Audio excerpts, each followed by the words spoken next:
సల్లక్షణ సమారంభాం చిదానందేతి మధ్యమాం అస్మదాచార్య పర్యంతాం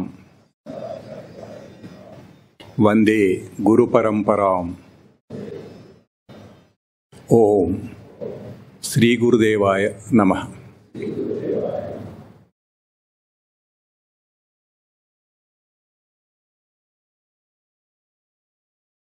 గత వారం కొన్ని డెఫినేషన్స్ చెప్పుకొని బాహ్య దృష్టి అంటే ఏంటో చెప్పుకున్నాం. ముందుగా ఆత్మ అంటే నేనని, జీవుడంటే తనను తాను తప్పుగా గుర్తించుకున్న వాడని, తర్వాత అధ్యాత్మ విద్య అంటే తనను తాను తెలుసుకునే విద్య అని చెప్పుకున్నాం. ఆ తర్వాత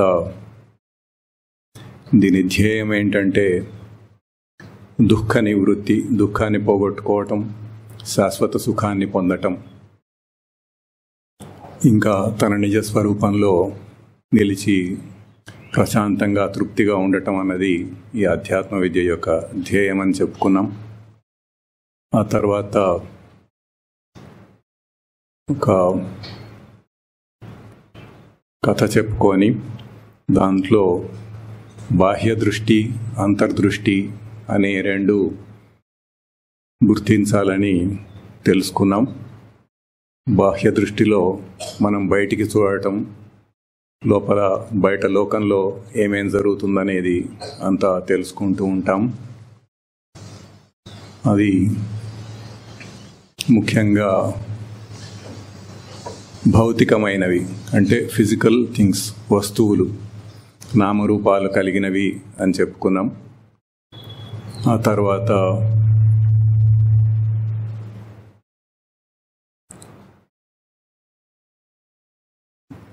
దాంట్లో మళ్ళీ అభౌతికమైనవి, బాహ్య దృష్టిలో అభౌతికమైనవి, మనం ధన సంపాదన అని, కీర్తి ప్రతిష్టలని, స్టేటస్ అని, ఫ్యాషన్స్ అని, సోషల్ నామ్స్ అని, ఇవన్నీ కూడా తనను తాను తప్పుగా గుర్తించుకోవటం వలన జరుగుతున్నాయని తెలుసుకున్నాం.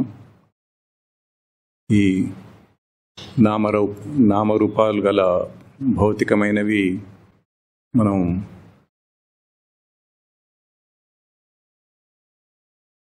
ఒక ఇంటర్నల్ క్వెస్ట్, ఎటర్నల్ క్వెస్ట్ అంటే శోధన, లోపల ఒక శోధన జరుగుతోంది.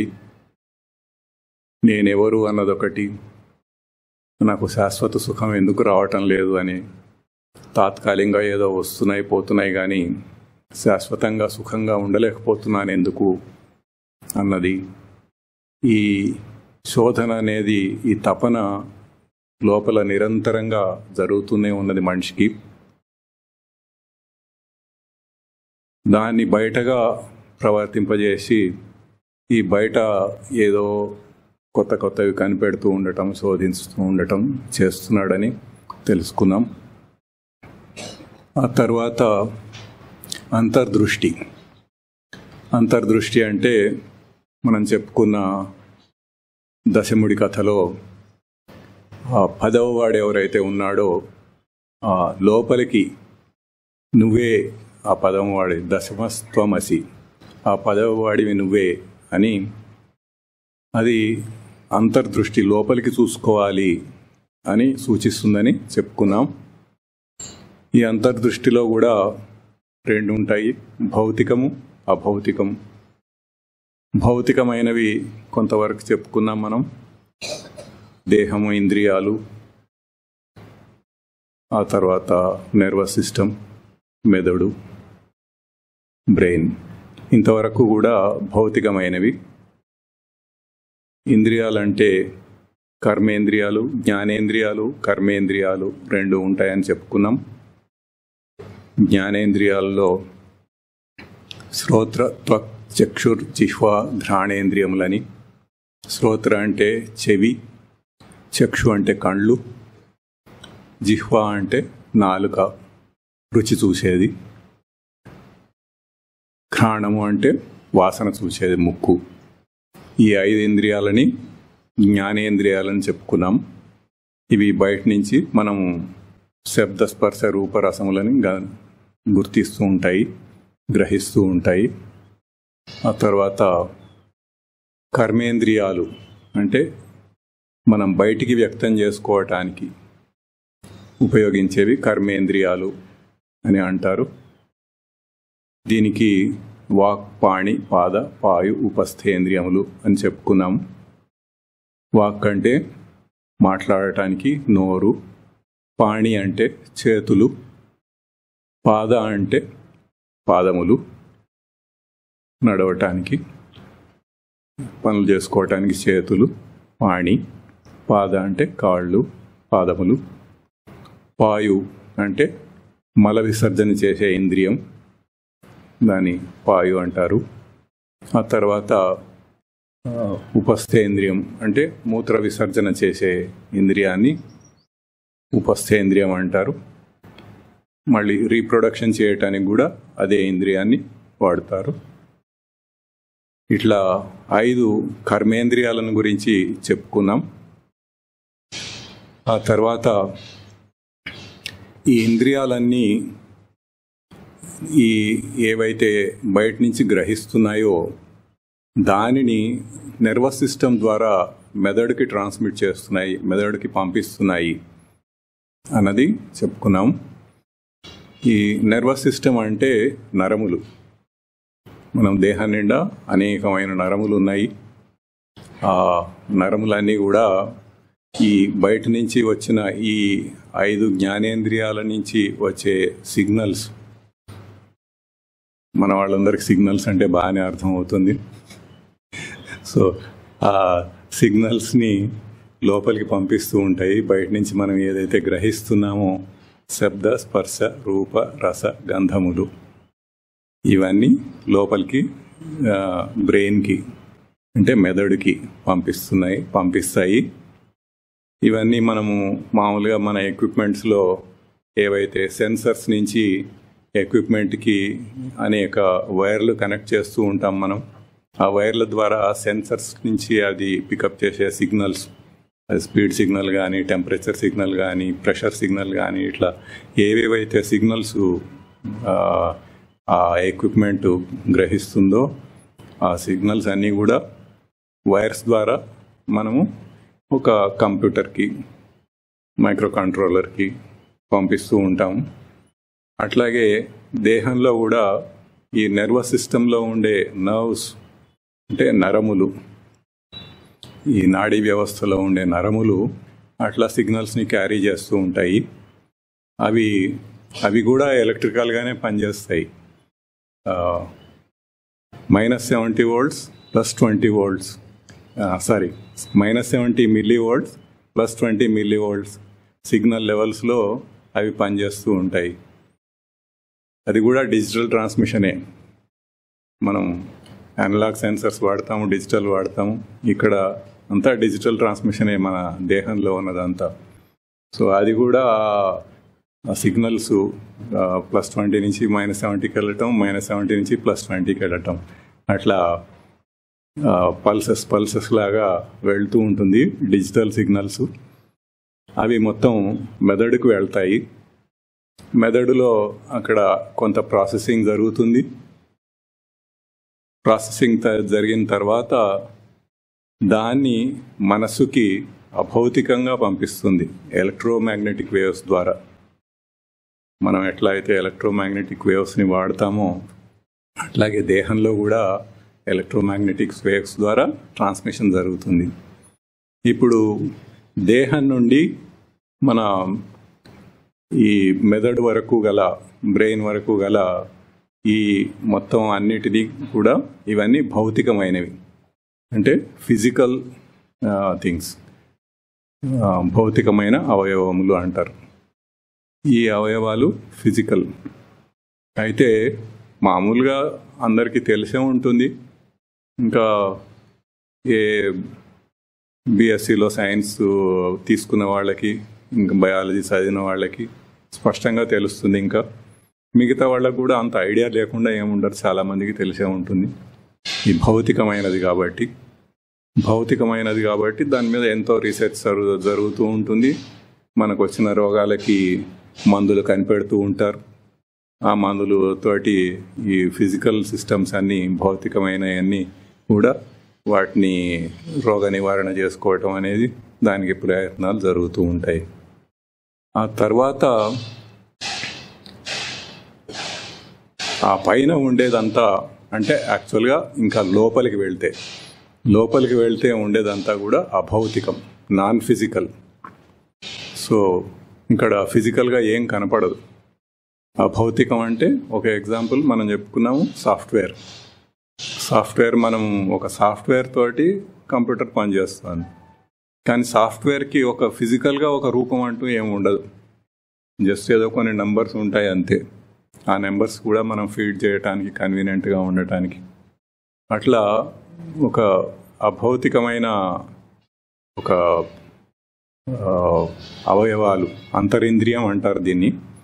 ఈ అభౌతికమైన వాటిని అన్నీ కలిపి అవి ఏంటంటే మనసు, బుద్ధి, చిత్తం, అహంకారం, తర్వాత తెలివి సవరణ, జ్ఞానం, సచ్చిదానంద స్మృతి, సచ్చిదానందములు. ఇవన్నీ కూడా భౌతికమైనవి. దీంట్లో మామూలుగా మనకి వాడుకలో మనస్సు అంటే తెలుస్తూనే ఉంటుంది. నా మనసు విరిగిపోయింది అంటారు, మనసు చాలా బాధపడ్డది అంటారు. ఎక్కడ ఏం జరిగినా కానీ మనకి ఆలోచనలు, ఫీలింగ్స్ అన్నీ వచ్చేది మనసులో. ఆ మనసు నుంచి దానికంటే ఇంకా లోపలికి ఉండేది, దాన్ని కంట్రోల్ చేసేది బుద్ధి నిశ్చయం చేస్తుంది. ఆ తర్వాత చిత్తము, అహంకారము, ఈ నాలుగింటిని కలిపి తెలివి అంటారు. తెలివి అన్న పదం కూడా మనం మామూలుగా ఎక్కువ వాడుతూనే ఉంటాము. ఆ తెలివికి అవసరమైన సవరణ చేయటం, దాని తర్వాత జ్ఞానము, ఆ తర్వాత ప్రవృత్తి, ఆ తర్వాత సచ్చిదానంద స్మృతి, సచ్చిదానందములు. ఇప్పుడు మనం అటు లోపల నుంచి బయటికి చెప్పుకుంటూ వద్దాము ఈ అభౌతికమైన వాటిని. అన్నిటికంటే లోతుగా లోపలికి ఉండేది సత్ అంటే ఉనికి అంటే ఉండుట, ఎగ్జిస్టెన్స్. ఇంగ్లీష్లో ఎగ్జిస్టెన్స్ అంటారు, తెలుగులో ఉనికి అంటారు. అంటే ఉండటం అనే లక్షణం. ఇది ఉన్నది అంటే అక్కడ ఉండటం అనే లక్షణం ఉంది. ఈ మైక్ ఉంది అంటే అక్కడ ఉండటం అనే లక్షణంతో ఆ లక్షణాన్ని ప్రయోగించి ఇది జరుగుతోంది. అయితే ఇవన్నీ కూడా లక్షణాలు అంటారు. ఈ సచ్చిదానందంలోని లక్షణాలు. ఎందుకంటే ఇవి వేరే వాటిలాగా, భౌతికమైన వాటిలాగా, వేరే వాటిలాగా అది ఏదో చేసేవి కాదు. లక్షణం అంటే క్యారెక్టరిస్టిక్, ఇంగ్లీష్లో క్యారెక్టరిస్టిక్ అంటారు. మనం దేనికైనా ఒక క్యారెక్టరిస్టిక్స్ ఉంటాయి అని అంటాం, గుణములు అని అంటాం. అట్లా ఇవి కేవలం లక్షణములు. లక్షణానికి సంస్కృతంలో నిర్వచనం లక్ష్య దర్శనాంకనయోహో అని. అంటే దర్శనం చేసి ప్రవర్తించవలసినది. ఒక లక్షణం ఉంటే దాన్ని దర్శనం చేసి ప్రవర్తించాలి అన్నట్టుగా. ఇప్పుడు ఉప్పు ఉందనుకోండి, ఉప్పుకి ఉప్పతనం అనేది ఒక లక్షణం. పంచదార, చక్కెర ఉందనుకోండి, దానికి తీపి అనేది ఒక లక్షణం. అది ఫిజికల్ కాదు. ఇప్పుడు పంచదార అనేది ఫిజికల్, భౌతికం. ఆ తీపి అనేది భౌతికం కాదు, అభౌతికం. అక్కడ తీపి అన్నది చూపించడానికి మనకి ఫిజికల్గా అక్కడ ఏం కనపడదు, భౌతికంగా ఏం కనపడదు. అది కేవలం అభౌతికమైనది. అట్లా వీటిని, ఇవి లక్షణాలు అన్నమాట. ఈ లక్షణాలను ప్రయోగించి జీవుడు చేయవలసినవి చేస్తూ ఉంటాడు. జీవుడు అనే పదం కూడా అభౌతికమే. అది కూడా నాన్ ఫిజికల్ ఎంటిటీయే. అదేమి ఫిజికల్గా మనకి కనపడేది కాదు. డాక్టర్లు లోపల సర్జరీ చేసేసి బ్రెయిన్ మొత్తం వెతికినా కూడా జీవుడు అనేవాడు ఎక్కడ కనపడడు. ఎందుకంటే అది అభౌతికం. ఆ రకంగా అన్నిటికంటే మూలమైనది సత్, ఉనికి. ఈ ఉనికినే పరమాత్మ అంటారు. మనం మామూలుగా దేవుడని, భగవంతుడని, పరమాత్మ అని ఇట్లా అనుకుంటూ ఉంటాం కదా. ఆ పరమాత్మ అనేది వేదాంత పరిభాషలో మామూలుగా పరమాత్మ అనేది అనుకుంటాం. పోయిన వారం ఆత్మ గురించి చెప్పుకున్నాము. నేనే, ఆత్మ అంటే నేనే అని. ఇది పరమాత్మ. ఈ అన్నిటికంటే మూలమైనది, అన్నిటికీ సోర్స్. ఈ సత్ అనే పదం కూడా ఇదివరకు చెప్పుకున్నాము మనం. సృష్టికి పూర్వం నుండి సత్ అంటే ఈ ఉనికి మాత్రమే ఉన్నది. సృష్టికి పూర్వము ఉనికి మాత్రమే ఉన్నది, అంటే సత్ అనే ఈ లక్షణం మాత్రమే ఉన్నది. దాని తర్వాత సృష్టి వచ్చిన తర్వాత చిదానందములు అనేవి వస్తాయి. ఈ ఉండుట అనే లక్షణం అతి ముఖ్యమైనది. అదే అన్నిటికీ సోర్స్.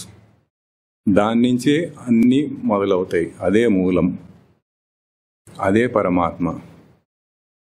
ఆ ఉనికి లక్షణం నుంచి వచ్చేది, సృష్టితో పాటుగా వచ్చేది చిత్.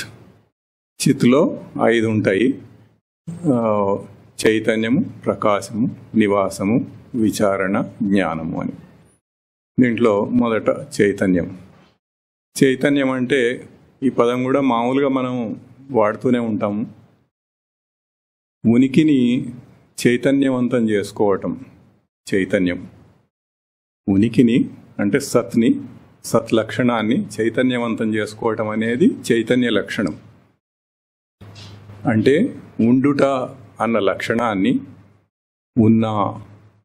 ఉన్నాను అనటం చైతన్యం. మామూలుగా మనం బయట వాడుకలో వాడేది లౌకికంగా ఎట్లా ఉంటుందంటే, ఏదో హడావిడిగా గంతులు పెడుతూ ఉంటే వీడు చాలా చైతన్యవంతంగా ఉన్నాడు ఈ పిల్లాడు అని అనుకుంటాం. అట్లా బాగా ఆటలాడే వాళ్ళని చైతన్యం బాగా ఉందని అనుకుంటాం. అయితే ఈ ఫిజికల్గా చేసే మూమెంట్స్ ఇవన్నీ కూడా ఇవి చైతన్యం కాదు. తన ఉనికిని అంటే ఉండుటని ఏదైతే చైతన్యవంతం చేసుకుంటారో అది ఉన్నాను అన్నది చేసుకుంటామో అది చైతన్యం. ఈ చైతన్యం అనేది ఇంగ్లీష్లో యాక్టివేషన్ అంటారు. ఇప్పుడు అందరికీ తెలుసు, సెల్ ఫోన్స్ సిమ్ కొత్తది వేస్తే దాన్ని యాక్టివేట్ చేయాలి. యాక్టివేట్ చేస్తేనే అది పనిచేస్తుంది. యాక్టివేట్ చేయకపోతే అది ఖాళీ డబ్బా ఉన్నట్టే, దానివల్ల ఏమీ ఉపయోగం లేదు. యాక్టివేట్ చేస్తే దాన్ని ఫోన్లాగా వాడుకోవచ్చు. అట్లా ఈ చైతన్యం అనేది కేవలం ఉండుట అన్న ఉనికి లక్షణాన్ని యాక్టివేట్ చేసేది చైతన్యం. అంటే ఉన్నాను అన్న అనుభూతి, అదొక అనుభూతి. ఆ అనుభూతి ఏదైతే ఉన్నదో దాన్ని చైతన్యం అని చెప్తారు. ఈ అనుభూతి మామూలుగా అందరికీ ఉంటుంది. అయితే ఎవరు దాన్ని సరిగ్గా గుర్తించరు. మామూలుగా ఏమనుకుంటారు, ఈ దేహం తోటి నేను ఉన్నాను అని అనుకుంటారు. అందరూ మామూలుగా అనుకునేది ఈ దేహంతో నేను ఉన్నాను అని అనుకుంటారు. అయితే దేహంతో ఉండటం అనేది ఉనికి చైతన్యం కాదు. అట్లాగే ఈ మనస్సుతోటి నేను ఉన్నాను అని అనుకుంటారు. మనస్సుతోటి ఉండటం అనేది, మనస్సుని నేనుగా భావించటం అనేది ఉనికి చైతన్యం కాదు. దేహంతో అందరూ అనుకుంటారు. ఇంకా కొంత తెలివైన వాళ్ళు, కొంత బాగా చదువుకున్న వాళ్ళు, ఎక్స్పీరియన్స్ ఉన్న వాళ్ళు ఇది కాదు, నేను నా పర్సనాలిటీ ఇది, నా క్యారెక్టరిస్టిక్ ఇది అని కొంచెం లోతుగా వెళ్ళి మనసు దాకా వెళ్తారు. ఈ మనస్సుతోటి మనసే నేను, మనసుతోటి నేను ఉన్నాను అని అనుకుంటారు. ఇంకా కొంచెం లోతుగా వెళ్ళి బుద్ధి నేను అని అనుకుంటూ ఉంటారు. అట్లా ఈ మనసు, బుద్ధి ఇవన్నీ కాకుండా దేహము, ఇంద్రియాలు కాదు, మనసు కాదు, బుద్ధి కాదు, ఇంకా పోయిన వారం చెప్పుకున్నాం ప్రవృత్తి అని. ఆ ప్రవృత్తి కూడా కాదు. ప్రవృత్తిని నేను అనుకునేవాడు జీవుడు. ఆ ప్రవృత్తి కూడా కాకుండా ఇంకా లోపల ఏదైతే ఉందో దాన్ని ఈ చైతన్యం, ఉనికి చైతన్యం అనేది అదన్నమాట. అంటే మనసు కాదు, బుద్ధి కాదు, దేహేంద్రియాలు కావు, మనస్సు కాదు, బుద్ధి కాదు, ప్రవృత్తి కాదు, ఇంకా లోతుగా తెలివి కాదు, ఇంకా లోపలికి వెళ్తే అక్కడ ఆ నేను అన్న స్ఫురణ ఒకటి నిరంతరంగా అందరికీ కూడా లోపల నుంచి తెలుస్తూనే ఉంటుంది, నేను నేను నేను అని. అయితే దాన్ని సరిగ్గా గుర్తించకుండా తప్పుగా దేహాన్ని నేను అనుకోవటం, మనసు నేను అనుకోవటం, మనకి అవే స్ఫురిస్తూ ఉంటాయి. ప్రవృత్తి నేను అనుకోవటం అవి స్ఫురిస్తూ ఉంటాయి మనకి. అట్లా కాకుండా ఇవి కాకుండా ఇంకా లోపల ఏదైతే ఉన్నదో ఉండుట అనే లక్షణం, అది దానిని ఉన్నాను అని తీసుకుంటే అది చైతన్యవంతం అవుతుంది. అది చైతన్యం అంటారు. ఇది చైతన్య లక్షణం.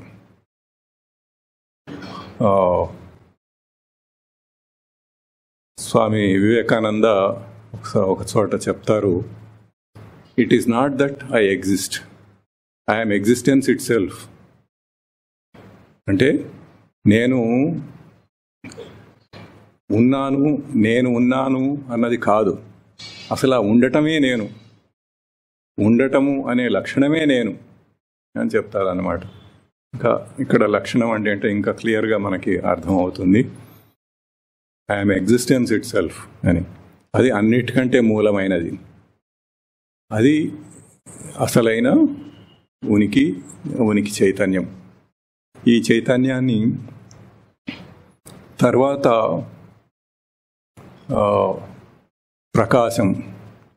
ప్రకాశం అనేది ఈ నేను ఉన్నాను అని ఏదైతే చైతన్యవంతం చేసుకుంటున్నామో మనం, దాన్ని తెలియటం ప్రకాశం. అంటే వేరేవన్నీ తెలియటం ప్రకాశం కాదు, ఈ ఉనికి చైతన్యాన్ని తెలియటం ప్రకాశం. ప్రకాశం అంటే తెలియుట. ప్రకాశానికి రివల్యూషన్ అంటారు ఇంగ్లీష్లో. ఇట్ రివీల్స్, తెలియటం అన్నమాట. ఈ మూడు చాలా ముఖ్యమైనవి. సత్ ఉనికి, చైతన్యం యాక్టివేషన్, ఆ తర్వాత ప్రకాశం తెలియుట రివల్యూషన్. ఈ మూడు గనక క్లియర్గా అర్థమైతే మనకి ఈ ఆత్మతత్వం బాగా బోధపడుతుంది. ఇవి అర్థం కాకపోతే మనకి ఎప్పటికీ కూడా అది బోధపడదు. కాబట్టి దీన్ని క్లియర్గా అర్థం చేసుకుందాం. వీటిని ఏమన్నారు? లక్షణాలు అన్నారు. లక్షణాలు అంటే అవి దర్శించి మనం ఆచరించవలసినవి. అటువంటి ఈ లక్షణాలని ఉనికిని చైతన్యవంతం చేసుకోవటం, ఉనికిని యాక్టివేట్ చేసుకోవటం, ఉండటాన్ని యాక్టివేట్ చేసుకోవటం, ఉన్నాను అనే భావం, ఒక అనుభూతి, ఆ అనుభూతి లోపల నుంచి రావాలి. ఆ అనుభూతిని గుర్తించగలగాలి. మామూలుగా సామాన్యులుగా ఉన్న వాళ్ళకి అది గుర్తించటం సాధ్యం కాదు. ఎందుకంటే సామాన్యులు ఎప్పుడు కూడా ఈ దేహంతో ఉన్నాను అని అనుకుంటారు, మనసుతోటి అనుకుంటారు. అంతేగాని ఇంకా లోపలికి వెళ్ళి ఇంకా కొంత తెలియ సాధకులుగా వచ్చిన వాళ్ళు కూడా ప్రవృత్తిని పట్టుకొని నేను అని అనుకుంటారు, కానీ ఉనికి చైతన్యాన్ని అని అనుకోరు. ఉండటం అనే లక్షణాన్ని నేనున్నాను అని అనుకోవటం చాలా కొంచెం కష్టపడి అర్థం చేసుకోవాల్సిన విషయం. ఇది కొంత సాధన చేస్తే తప్ప రాదు. ఇది కేవలం ఒక అనుభూతి. ఆ అనుభూతి మనకి రావాలి. ఆ అనుభూతి వస్తే అప్పుడు మనకి బాగా అర్థమవుతుంది. దానికి సాధన అవసరం. ఈ దేహేంద్రియ మనస్సు బుద్ధులను వీటన్నిటినీ విడిచిపెట్టి దానికంటే లోపల ఉన్న ఆ ఉండటం అనే లక్షణాన్ని, అది తెలియటం అనేది ప్రకాశం, తెలియుట, ఉనికి చైతన్యం తెలియుట. అందుకనే ఇది మాటికి చెప్తున్నాను. ఇది చాలా ఇంపార్టెంట్. ఎందుకంటే అన్నిటికంటే మూలమైనది ఇది. ఇక్కడి నుంచే సర్వం, ఈ సృష్టి అంతా జరుగుతోంది. ఈ మనుషులు, వీళ్ళ ప్రవర్తనలు ఇవన్నీ కూడా దీంట్లోంచే వస్తున్నాయి. కాబట్టి దాన్ని తెలుసుకోవటం అనేది చాలా చాలా ముఖ్యం. ఈ దీని కూడా స్వామి వివేకానంద చెప్తారు, it is not just that I know, I am knowingness it self. అంటే నాకు తెలుసు అన్నది కాదు, ఆ తెలియటమే నేను. అంటే ఆ ప్రకాశం ఏదైతే ఉందో, తెలియుట అనే లక్షణం, ఆ తెలియటమే నేను. నాకు తెలుసు అన్నది కాదు, తెలియటమే నేను అన్నది.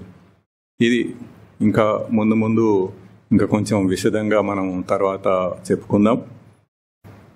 సో ఈ ఉనికిని చైతన్యవంతం చేసుకోవటం అంటే ఉన్నాను అనే అనుభూతి, ఆ అనుభూతి మనకి తెలియటం, అది తప్పుగా గుర్తించకుండా సరిగ్గా ఆ అనుభూతిని గుర్తించగలగటం.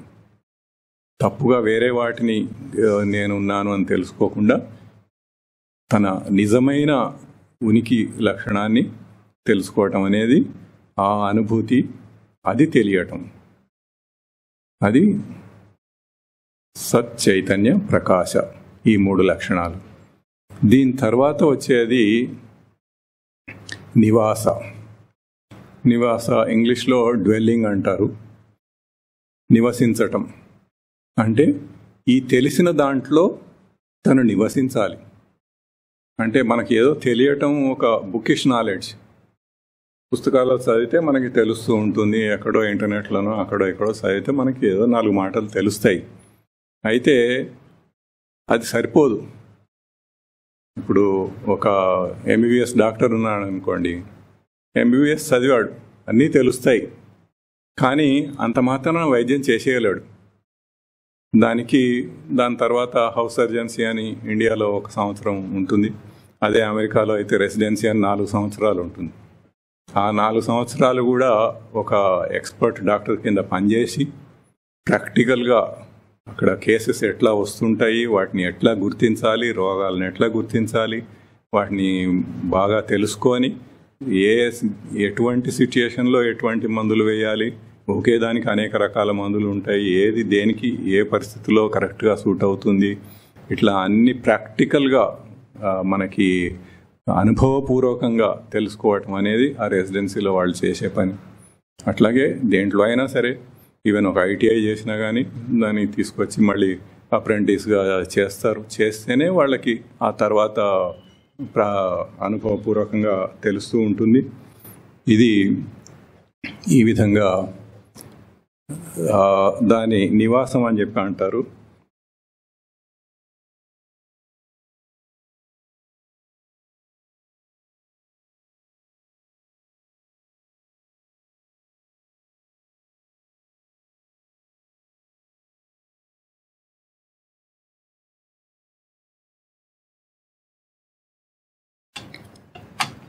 నివాసం అంటే దాంట్లో నివసించటం.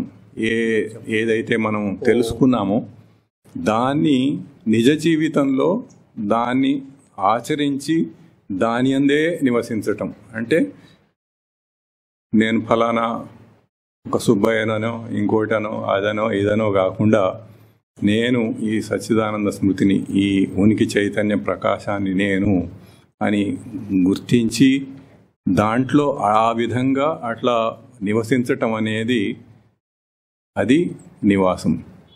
ఆ తర్వాత దాని తర్వాత వచ్చేది విచారణ అంటే ఒక రకంగా డిస్క్రిమినేషన్ అంటారు ఇంగ్లీష్లో. దాని ఇంట్రోస్పెక్షన్ లాగా మనం లోపల ఇదంతా లోపలే జరుగుతూ ఉంటుంది కాబట్టి ఇంట్రోస్పెక్షన్ అని కూడా అనొచ్చు. అయితే మామూలుగా విచారణ అంటే ఇంకా ఎంక్వైరీ అని ఇట్లాంటి పదాలు దానికి అర్థం వస్తాయి. ఎంక్వైరీ అంటే మామూలుగా ఏం చేస్తాం, బయట ఏదో జరిగిందాన్ని దాన్ని ఎంక్వైరీ చేస్తాం మనం. ఒక ఎంక్వైరీ స్టార్ట్ చేశారు అంటే ఆ పర్టికులర్ ఒక ఈవెంట్లో ఏం జరిగిందో దాన్ని తెలుసుకోవటానికి ఒక ఎంక్వైరీ చేస్తారు. చేసి దాన్ని బట్టి అక్కడ ఎవరిది తప్పు ఏంటి నిశ్చయం చేయటము, ఏదో కోర్టులో ఎంక్వైరీ నడుస్తూ ఉంటుంది. సో అది ఇవన్నీ విచారణ కాదు. విచారణ అంటే తనతో పోల్చి విచారణ, బయటి వాటిని పోల్చి ఏ పర్సన్ తోటి బి పర్సన్ కంపేర్ చేసి ఈయన ఏం చేశాడు, ఆయన ఏం చేశాడు అన్నది దాన్ని విచారణ చేయటం కాదు. లేకపోతే ఇక్కడ ఈయన ఈ రూల్ వయోలేట్ చేశాడా, దీన్ని అతిక్రమించాడా, దాన్ని అతిక్రమించాడా, అది విచారణ చేయటం కాదు. తనతో పోల్చి తనకు విచారణ, దాన్ని మాత్రమే ఇక్కడ విచారణ అని అంటారు. ఈ విచారణ ఎట్లా ఉంటుందంటే ఒక చిన్న ఉదాహరణ చెప్పుకుందాము. ఇక్కడ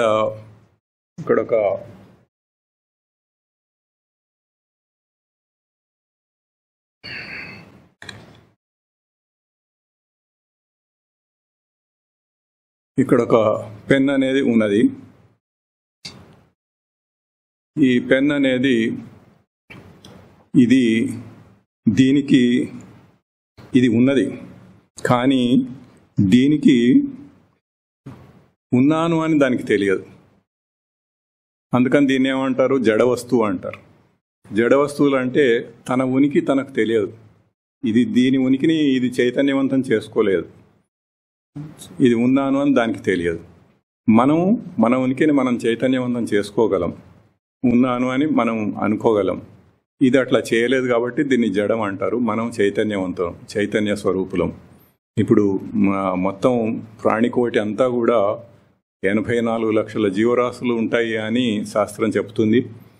అమీబా దగ్గర నుంచి సింగిల్ సెల్ ఎంటిటీ, ఒక ఏకకణ జీవి, అక్కడి నుంచి కూడా మనిషి దాకా వచ్చే అన్ని జంతువులకి కూడా వాటికి ఈ చైతన్యం అనేది ఉంటుంది. ఆ చైతన్యం వల్లనే అన్నీ చేయగలుగుతాడు. నేను ఉన్నాను అన్న ఆ అనుభూతి ఏదైతే ఉందో ఆ అనుభూతితోనే అన్ని చేస్తాడు. ఇవి చైతన్యములు. ఇది జడం, దానికి తెలియదు, ఉన్నాను అని తెలియదు. అంటే జస్ట్ కదలటం మెదలటం అన్నది కాదు. అట్లా అనుకుంటే ఇప్పుడు ఒక ఫ్యాన్ ఉంది, ఫ్యాన్ తిరుగుతూ ఉంటుంది, కానీ అది చైతన్యం కాదు. ఫిజికల్గా మూవ్ కావటం అనేది చైతన్యం కాదు. దానికి తెలియాలి నేను ఉన్నానని, దానికి తెలియాలి. దానికి తెలియదు కాబట్టి మనం స్విచ్ ఆన్ చేస్తే అది తిరుగుతుంది, స్విచ్ ఆఫ్ చేస్తే తిరగదు. దానికి సొంతంగా ఒక చైతన్యం అంటూ ఏం లేదు. అది జడ వస్తువే అనాలి. అదే మనుషులని కానీ, ఇంకా చీమలను కానీ, దోమలను కానీ, ఇవన్నీ కూడా చైతన్యవంతమైనవి. అట్లా ఇది ఒక జడ వస్తువు, దీనికి ఉన్నానని తెలియదు. కానీ ఇది ఉంది అని నాకు తెలుసు.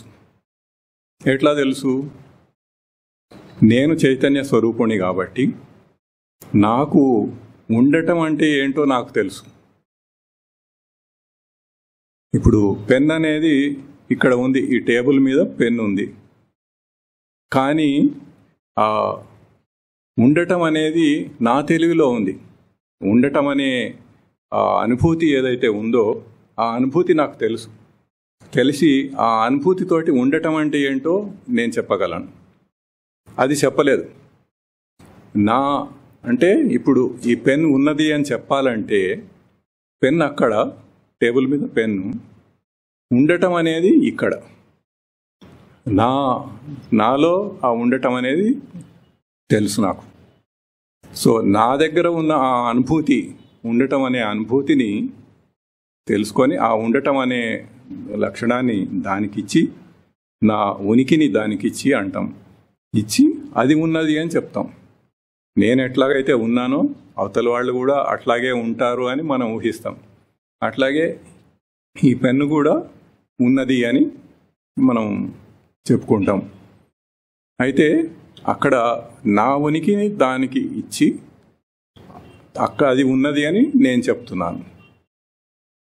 ఈ ఒక క్రిటికల్ పాయింట్ బాగా అర్థం చేసుకోవాలి. దానికి ఉన్నాను అని తెలియదు, దానికి ఆ చైతన్యం లేదు. కానీ ఉండటం అంటే ఏంటో నాకు తెలుసు. నాకు ఆ అనుభూతి ఉంది, ఉండటం అంటే ఏమిటి అన్న అనుభూతి నాకు ఉంది. అందుకని ఆ ఉండటం అనేది తెలిసిన నా అనుభూతిని అక్కడికి పంపించి అది అక్కడుంది, నా అనుభూతి ఏమో ఇక్కడ ఉంది. ఉండటం అనేది నా తెలివిలో ఉండటం అన్న అనుభూతి ఉంది. నా తెలివిని ప్రయోగించి అది ఉన్నది అని నేను చెప్పగలను. అట్లాగే ఏదైనా కానీ, ఆ కుర్చీ అయినా కానీ, టేబుల్ అయినా కానీ, సీసా అయినా కానీ, ఏది ఉన్నదని చెప్పాలన్నా కానీ, ఒక జడ వస్తువు అయినా, చైతన్యమైనదైనా కానీ, ఒక మనిషి అయినా కానీ, ఆ మనిషి ఉన్నాడు అని నేను చెప్పగలను. ఆ మనిషి కూడా చైతన్యవంతుడే, నాలాగానే ఉంటాడు. కానీ అంత మాత్రం చేత ఉన్నాడు అని నేను కదా చెప్పాల్సింది. నేను చెప్పాలంటే నా తెలివిలో నాకు ఏదైతే ఉండటం అనే అనుభూతి ఏదైతే ఉంటుందో, ఉన్నాను అన్న అనుభూతి ఉందో, దాన్ని ఉపయోగించి అది ఉన్నది, ఆ మనిషి ఉన్నాడు అని అట్లా నేను చెప్పగలను. దీనిని ఈ రకంగా ఏది తెలుసుకోవాలన్నా కానీ నేను నా ఉన్నాను అన్న అనుభూతిని వాడుకొని ఏదైనా ఒక వస్తువు అయినా, ఒక మనిషి అయినా, ఒక బిల్డింగ్ అయినా, ఇంకోటైనా, ఏదైనా కానీ ఉన్నది అని నేను చెప్పగలుగుతున్నాను. ఇది ఒక విచారణ, ఒక ఉదాహరణకి ఒక విచారణ. ఇటువంటి విచారణలు చేసుకుంటూ ఉండాలి. చేసుకుంటూ ఉంటే అప్పుడు మనకి తత్వం బాగా క్లియర్గా, స్పష్టంగా అర్థమవుతూ ఉంటుంది. ఆ తర్వాత జ్ఞానం. జ్ఞానం అంటే ఎరుక. ఎరుక అనే పదం తెలంగాణలో బాగా వాడుతూ ఉంటారు, ఆంధ్రాలో అంత బాగా తెలియదు. కానీ ఎరుక అంటే బాగా స్థిరంగా తెలియటం. ఇప్పుడు ఏదైతే ఇంతకుముందు మనం ప్రకాశం అంటే తెలియటం అని చెప్పుకున్నాము, దాన్ని ఆ ప్రకాశం స్థిరంగా ఉంటే స్థిర ప్రకాశము నాకు ఎరుక. ఎరుక అంటే అది స్థిరంగా నాకు ప్రకాశిస్తూ ఉండాలి, ఎల్లప్పుడూ అది నాకు ప్రకాశిస్తూ ఉండాలి, స్థిరంగా ఎల్లప్పుడూ తెలుస్తూ ఉండాలి, నిరంతరంగా తెలుస్తూ ఉండాలి. అట్లా తెలిస్తే అది జ్ఞానం. మామూలుగా బయట మనం వాడుకునే అదే ఈ జ్ఞానం అనే పదాన్ని బయట కూడా వాడుతుంటాము, కానీ లౌకికమైన వాటిని జ్ఞానం అని అనుకుంటాం. ఇప్పుడు ఏదో ఒక ఇంజనీర్ ఉన్నాడు, ఇంజనీరింగ్ చదివాడు, వాడికి ఇంజనీరింగ్ జ్ఞానం ఉంది. ఒక ఎంబీబీఎస్ చదివాడు, మెడిసిన్స్ జ్ఞానం ఉంది, మానవ శరీరం యొక్క జ్ఞానం ఉంది. అట్లా ఈ లౌకికమైన జ్ఞానాలు, మామూలుగా వేదాంత పరిభాషలో వీటన్నిటిని పొట్టకూటి విద్యలు అంటారు. అంటే మనం తిండి సంపాదించుకోవటానికి మనం నేర్చుకున్న విద్యలు అన్నమాట. అవన్నీ నేర్చుకొని ఉద్యోగాలు చేసి మనం దేహాలని పోషిస్తూ ఉంటాం. సో అట్లా ఏదో బయటివి తెలియటం కాదు. అసలు అధ్యాత్మ విద్య అంటేనే లోపలికి, బయటికన్నది లేదు, అంతా లోపలికే. సో ఆ స్థిరంగా తెలియటం అనేది, స్థిరమైన ప్రకాశము నాకు జ్ఞానం, ఎరుక. దీన్ని ఇంగ్లీష్లో అవేర్నెస్ అంటారు. అవేర్నెస్ అని ఇంగ్లీష్ పదం కూడా, ఇంగ్లీష్లో అంటే ఎట్లాగో అది బయటివే లౌకికమైన వాటికే ఉంటాయి పదాలన్నీ, లోపలి వాటికి అంతగా ఏం ఉండవు ఇంగ్లీష్లో పదాలు. వాళ్ళకి ఈ నాలెడ్జ్ అనేది ఇంగ్లీష్ వాళ్ళకి లేదు కాబట్టి దాన్ని బయట ఉండే నాలెడ్జ్నే వాళ్ళు అవేర్నెస్ అంటారు. ఆ బయట వాటిని తెలుసుకోవటాన్నే అవేర్నెస్ అంటారు.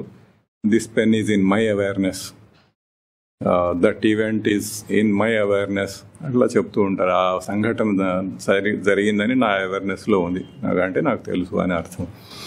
ఇది ఉంది అని, ఈ వస్తువు ఇక్కడ ఉంది అని నా అవేర్నెస్లో ఉంది అంటే నాకు తెలుసు అని అర్థం. బట్ అది కాదు, ఆ అవేర్నెస్ అనేది లౌకికమైనది, వరల్డ్లీ థింగ్, అట్లా బయటిది, బాహ్య దృష్టి. అది కాకుండా నేను ఉన్నాను అని తెలియటం, అది ఆ ప్రకాశం, అది నిరంతరంగా స్థిరంగా ఉంటే అది అవేర్నెస్. దానికి మాత్రమే అవేర్నెస్ అనే పదం ఇక్కడ అధ్యాత్మ విద్యలో వాడతారు. దాన్ని జ్ఞానం అంటారు. దీనికి వివేకానందుడు ఏమంటాడంటే, ఇట్స్ నాట్ జస్ట్ దట్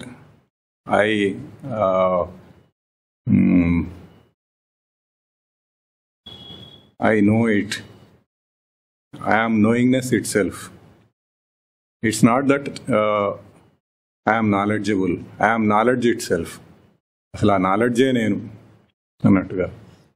అట్లా ఈ జ్ఞానం అనే పదం ఇక్కడ సచ్చిదానందములలో ఒక పదం. ఇప్పుడు ఈ 5 పదాలు ఏవైతే చైతన్యము, ప్రకాశం, నివాసము, విచారణ, జ్ఞానము, ఈ 5 పదాలు ఏవైతే ఉన్నాయో వీటిని చిత్ అని అంటారు. సత్, చిత్, ఆనంద, సచ్చిదానందములు, ఎగ్జిస్టెన్స్, కాన్షియస్నెస్, బ్లిస్ అని ఇంగ్లీష్లో అంటారు. వీటిని దాంట్లో ఈ చిత్ అనేది ఈ 5 కలిపి దాన్ని చిత్ అని అంటారు. ఎప్పుడైతే ఉనికి అనేది సృష్టికి పూర్వం నుండి ఉన్నది, ఎప్పుడైతే సృష్టి వచ్చిందో ఈ చైతన్య ఈ చిత్ లక్షణాలు సృష్టితోటి వస్తాయి. సృష్టితో పాటు వచ్చి వీటి వల్లనే అంతా జరుగుతూ ఉంటుందన్నమాట. అయితే దీని తర్వాత ఆనంద లక్షణం. ఆనందం అంటే మామూలుగా అందరికీ తెలుసు, సంతోషం అని, హ్యాపీనెస్ అని, అట్లా ఇంగ్లీష్లో అకంప్లిష్మెంట్ అంటారు దీన్ని. ఈ ఆనందం అనే దానికి మామూలుగా పాపులర్ మీనింగ్ కాకుండా సంస్కృతంలో మామూలుగా ధాతుపాఠాలని ఉంటాయి. అంటే ధాతువులు అంటే క్రియలు, చేసే పనులని క్రియలు, వాటిని ధాతువులు అంటారు. ఆ ధాతువులన్నీ కూడా దాదాపు 2500 ఎన్నో ధాతువులు ఉంటాయి సంస్కృతంలో. అవన్నీ కూడా దే ఆర్ వెల్ డిఫైన్డ్. అవన్నీ నిర్వచింపబడ్డాయి, ప్రతి పదం నిర్వచింపబడింది అనమాట. దాని అర్థం ఏంటి అన్నది ఆ నిర్వచనాన్ని ప్రకారం అట్లా చేస్తూ పోవచ్చు, దాన్ని అర్థం చేసుకుంటూ పోవచ్చు.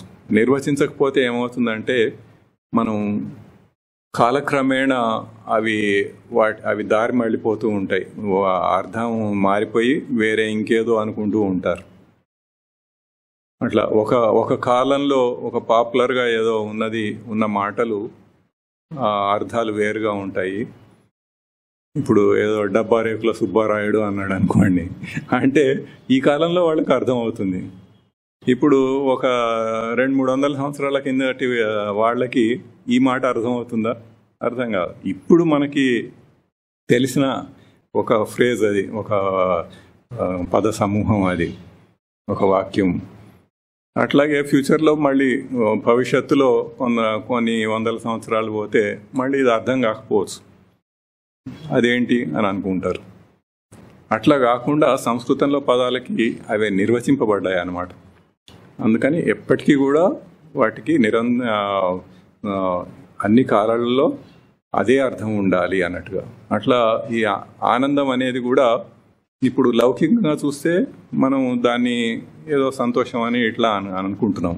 కానీ సంస్కృతంలో దానికి ఏం నిర్వచింపబడిందంటే టూ నది సమృద్ధవు, అంటే సమృద్ధి అనేది దానికి అర్థం. అంటే సమృద్ధిగా ఉండటం అనేది అల్టిమేట్గా చివరికి మనకి ఆనందం అన్నదే వస్తుంది ఇండైరెక్ట్గా. కానీ నిజానికి అది సమృద్ధి. అంటే ఇప్పుడు మన ఇంట్లో స్వీట్లు చాలా సమృద్ధిగా ఉన్నాయి అనుకోండి, చాలా ఉన్నాయి. ఉన్నప్పుడు ఇంకెవడన్నా వచ్చి ఒక స్వీట్ బాక్స్ ఇస్తానంటే తీసుకుంటామా? వద్దునైనా తినేవాళ్ళు లేరు, ఇక్కడే మా ఇంట్లోనే చాలా ఉన్నాయి, అవి తినేవాళ్ళే లేరు, ఇంకా ఇదెందుకు అని అంటాం. అది సమృద్ధి యొక్క లక్షణం అన్నమాట. అంటే ఏదైనా మనకి సమృద్ధిగా ఉంటే ఇంకొకటి మనం యాక్సెప్ట్ చేయం, ఇంకోటి కావాలని అనుకోం. అసలు ఆ ఐడియా కూడా, ఆలోచన కూడా రాదు మనకి ఇంకో స్వీట్ బాక్స్ కావాలి అని మనం అనుకోం. అట్లాగే ఇప్పుడు ఏదైనా, ఇప్పుడు ఏదో బట్టలు ఉన్నాయనుకోండి, కుప్పలుగా అన్ని ఇంటి నిండా పడి ఉన్నాయి, అవి ఏమున్నాయో కూడా తెలియనంతగా ఉన్నాయి. మళ్ళీ ఇంకో బట్ట కావాలి అని అనుకుంటామా? అనుకోము. అట్లా ఏదైనా కానీ సమృద్ధిగా మన దగ్గర ఉంటే మళ్ళీ ఇంకొకటి కావాలని అనుకోము. ఇంకొకటి కోరం మనం. అటువంటిది సమృద్ధి. అటువంటి సమృద్ధి ఉన్నప్పుడు దేనికైనా కానీ మనం ప్రశాంతంగా తృప్తిగా ఉంటాం. ఆ తృప్తి అనేది అక్కడి నుంచి వస్తుంది. అక్కడ శాశ్వతమైన సుఖం అనేది, శాశ్వతమైన ఆనందం అనేది, సంతోషం అనేది అక్కడి నుంచి వస్తుంది అన్నమాట. అట్లా కాకుండా లౌకికంగా మనకేదో ఒకటి తీసుకుంటే కొంచెం సుఖం వస్తుంది, మళ్ళీ పోతుంది. మన పోయిన వారం చెప్పుకున్నాం కదా, ఎన్నో ఉదాహరణలు చెప్పుకున్నాం, ఎగ్జాంపుల్స్. అవన్నీ తాత్కాలికమైన సుఖాలు. అట్లా కాకుండా శాశ్వతమైన ఒక ఒక సుఖం తృప్తి రావాలంటే, తృప్తి అనే పదం వాడతారు, అది సరి అయిన పదం. ఆ తృప్తి అనేది రావాలంటే, ఆ తృప్తి అనేది ఉంటే ఇంకా మనం ఇంకా ఏది అసలు కోరం, ఇంకా ఏది అవసరం లేదు. నాకు నేను తృప్తిగా ఉన్నానంటే ఇంకా నాకు ఏది అవసరం లేదని అర్థం. అది సమృద్ధితోటి వస్తుంది. అంటే ఇండైరెక్ట్గా ఇట్ లీడ్స్ టు దట్, అదే వస్తుంది చివరికి అర్థం. కానీ ఇది సంస్కృతంలో నిర్వచనం ప్రకారం వచ్చేది ఈ ఆనందం అనేది. అయితే ఇవన్నీ కలిపి ఈ ఏడింటిని సచ్చిదానందములు అంటారు. అంటే సత్, చిత్, ఆనందములు. ఈ సచ్చిదానంద స్వరూపుడే వీడు.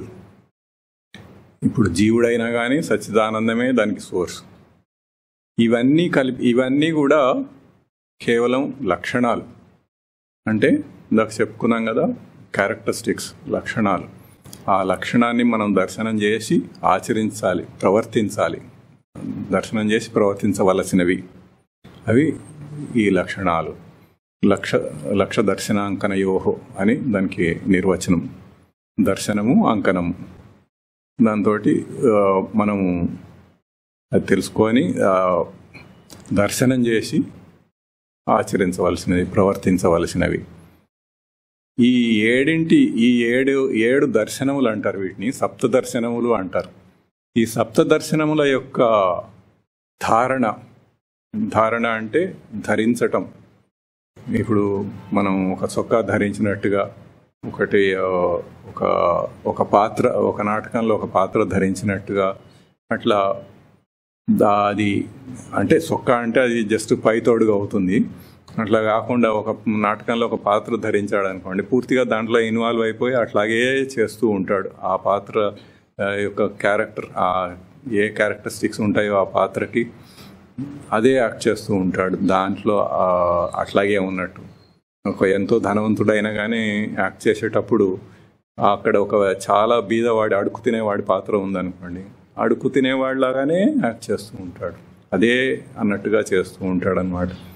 సో అట్లా చేయటం, అది ఆ ధారణ నిరంతరం తనకు ఈ సచ్చిదానందముల యొక్క ధారణ ఏదైతే ఉందో దీనిని సచ్చిదానంద స్మృతి అంటారు. సచ్చిదానంద స్మృతి. ఈ సచ్చిదానంద స్మృతియే ఇంగ్లీష్లో కాన్షియస్నెస్ అంటారు. సచ్చిదానంద స్మృతిని కాన్షియస్నెస్ అంటారు. ఇప్పుడు మన ఈ లౌకిక జీవితంలో ఈ దేహం ధరించి మనం ఏదైతే జీవనం సాగిస్తున్నామో, ఈ జీవితంలో మనం మ్యాక్సిమం లెవెల్ ఎక్కడి దాకా వెళ్ళగలం అంటే సచ్చిదానంద స్మృతి వరకు వెళ్ళగలం. ఆ తర్వాత దేహం విడిచిన తర్వాత కానీ అంతకంటే పై లెవెల్స్కి వెళ్ళలేము. ఇది సచ్చిదానంద స్మృతి. ఈ సచ్చిదానంద స్మృతినే ఆత్మ అని కూడా అంటారు. మనం పోయిన వారం చెప్పుకున్నాము, ఆత్మ అంటే నేను అని. ఈ సచ్చిదానంద స్మృతినే నేను అని నిజానికి అనుకోవాలి. వాస్తవంలో ఉన్నది అది. కానీ దాన్ని తప్పుగా మనము వేరే వాటిని నేను అని అనుకుంటున్నాం. దేహాన్ని నేను అనుకుంటున్నాం, మనసు నేను అనుకుంటున్నాం, ప్రవృత్తి, ఇంకాస్త తెలివి ఉంటే సాధకుడైతే ప్రవృత్తిని నేను అనుకుంటాడు. ఇంకా ఆ స్టేజ్ కూడా దాటిపోతే అప్పుడు సచ్చిదానంద స్మృతియే నేను, ఆత్మ అంటే సచ్చిదానంద స్మృతియే అని అప్పటికి తెలుస్తుంది. సో ఇది అన్నిటికంటే మూలమైనది. ఈ సచ్చిదానంద స్మృతి అనేది సచ్చిదానందములు, సప్త దర్శనములు, వాటిని ధారణలో ఉండటం అంటే నిరంతరంగా అవే ఆ ధ్యానంలోనే ఉండటం, ఆ ధ్యాసలోనే ఉండటం, ఆ ధారణ, దాన్ని సచ్చిదానంద స్మృతి అనటం. అదే నేను, అదే ఆత్మ. ఇది ఈ ఆత్మతత్వానికి మూలమైన విషయం. దీన్ని అందరూ కూడా బాగా అర్థం చేసుకోవాలి. ఎవరికైనా ఏమైనా సందేహాలు ఉంటే కూడా అడగవచ్చు. ఇది ఈ ఏదైతే ఇక్కడ ప్రవచనాలు చెప్పుకుంటున్నామో దాన్ని వీడియోలుగా కూడా తీస్తున్నారు, మీరు చూస్తూనే ఉన్నారు. అక్కడ కెమెరా పెట్టి అవి పోయిన వారం అయిన ప్రవచనాలు 2 ఇక్కడ ఫ్యాక్టరీలోను R&Dలో కూడా వాటిని వీడియోస్ రిలీజ్ చేశారు. ఇవి మీకు ఎక్కడైనా సందేహం ఉంటే మీరు వెళ్ళి మళ్ళీ ఆ వీడియోలు చూసుకోండి. ఆ వీడియోలో మళ్ళీ మళ్ళీ బాగా అర్థమైన దాకా, పూర్తిగా వంట పట్టిన దాకా, ఏ నిమిషం నుంచి ఏ నిమిషం దాకా ఇది ఉందో అది మొత్తం మళ్ళీ మళ్ళీ చూసుకొని మీరు థరోగా అర్థం చేసుకోండి. ఎందుకంటే ఇది అన్నిటికంటే మూలమైన విషయం. ఇది అర్థమైపోతే మీకు సగం మోక్షం వచ్చేసినట్టే. ఇంకా మిగతా అంతా సాధన ఇవన్నీ ఉంటాయి. ఇది అర్థం చేసుకోవటమే అన్నిటికంటే మూలమైంది. దాని తర్వాత ఇప్పుడు ప్రవృత్తి అనే అంశం ఒకటి పోయిన వారం చెప్పుకున్నాము. ప్రవృత్తి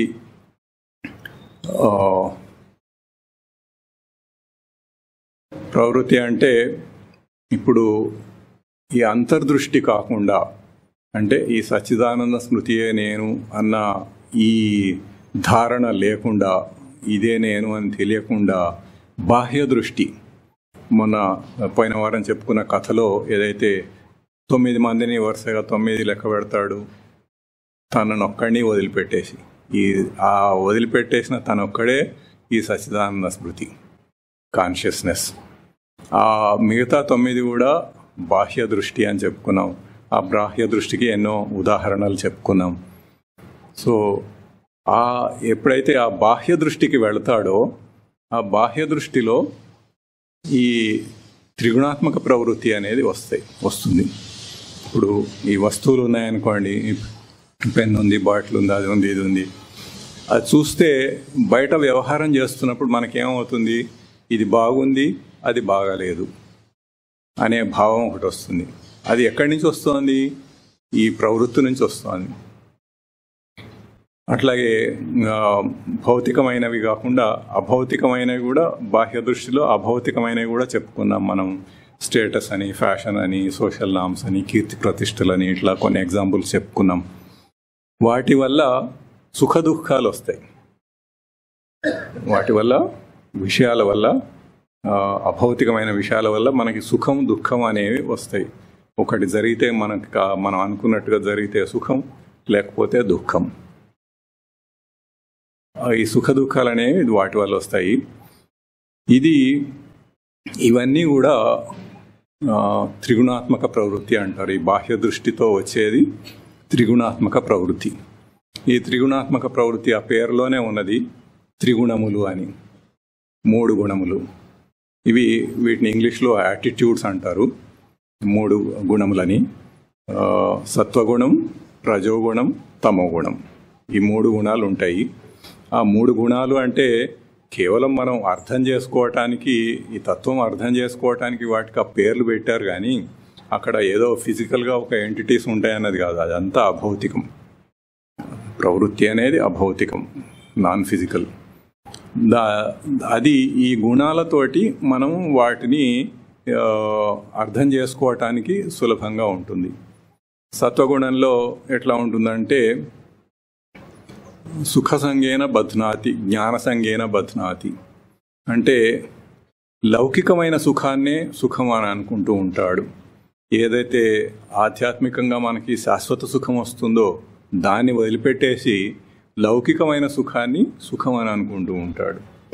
ఇంకా జ్ఞాన సంగేన బధ్నాతి అంటే లౌకికమైన జ్ఞానాన్ని, అంటే బయటి నాలెడ్జ్నే, ఇందాక మనం చెప్పుకున్నాం, ఇంజనీరింగ్ చదివితే ఆ నాలెడ్జ్ వస్తుంది, మెడిసిన్ చదివితే ఇది వస్తుంది, అట్లా ఆ భౌతిక బయటివి ఏవైతే ఉన్నాయో దాన్నే జ్ఞానం అని అనుకుంటూ ఉంటాడు. వెరస్ మనం ఏం చెప్పుకున్నాం ఇప్పటిదాకా, జ్ఞానం అంటే తన నిజమైన తన ఉనికిని ఉన్నాను అని తెలియటం, అది స్థిరం కావటం జ్ఞానం. అట్లా కాకుండా బయటి వాటిని జ్ఞానం అని అనుకోవటం, ఇది సత్వగుణ లక్షణాలు. మామూలుగా వాళ్ళకి కీర్తి ప్రతిష్టల మీద అట్లా కూడా బాగా కోరిక ఉంటుంది. సాత్వికంగానే ఉంటారు, సాత్వికమైన ఆహారమే తింటారు. కానీ ఆ సత్వగుణ లక్షణాలు ఎట్లా ఉంటాయంటే, అట్లా డీప్గా సబ్జెక్ట్లోకి వెళ్ళరు. ఆ తత్వం తెలుసుకోవటం కన్నా కూడా పైకి ఇవి ఒక స్యూడో ఎంటిటీ అంటారన్నమాట. స్యూడో ఆట్రిబ్యూట్ అంటే ఒక మిథ్య లేనిదే దాన్ని పట్టుకొని వేలాడుతూ ఉండటం అన్నమాట. అంటే ఇప్పుడు సాత్వికమైన మనిషి సాత్వికమైన గుణాలే ఉంటాయి, సాత్వికంగా ప్రవర్తిస్తూ ఉంటాడు. కానీ ఇప్పుడు ఏదో ఒక భగవద్గీత ప్రవచనాలు పెట్టించారనుకోండి, అది చేయటానికి తను సిద్ధంగా ఉంటాడు. అది ఆర్గనైజ్ చేయటానికి అందరిని పిలవటం చేయటం చాలా హడావిడి చేయాల్సి వస్తుంది కదా. మరి అది చేయాలంటే అది చేయటానికి అవన్నీ చేస్తాడు, కానీ ఆ తత్వం వినడు. అది సత్వగుణం. ఓ సంచి తగిలించుకుంటాడు, దాంట్లో ఒక భగవద్గీత పుస్తకం పెట్టుకుంటాడు, ఆ పుస్తకం పైన భగవద్గీత అని రాసినది అది పైకి కనపడేటట్టుగా పెట్టుకుంటాడు. అంటే అదేదో అది ఉన్నట్టుగా అది పెట్టుకొని తిరుగుతూ ఉంటాడు, కానీ లోపల ఆ తత్వం ఏముందో తెలియదు. అది సత్వగుణం అన్నమాట.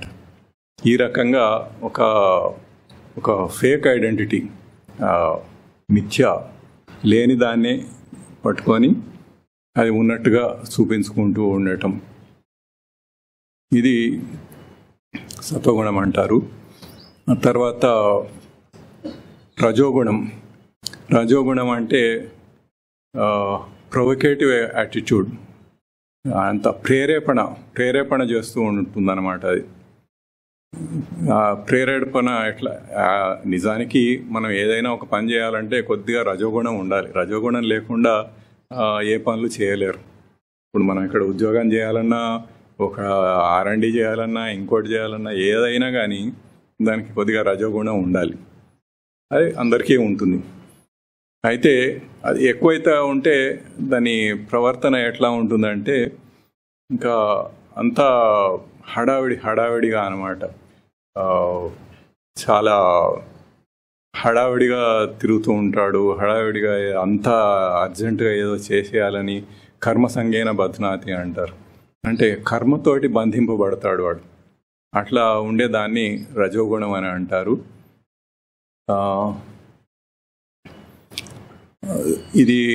దీని ముఖ్యమైన క్యారెక్టరిస్టిక్ ఇంకా ఏంటంటే ఒక ఆశ.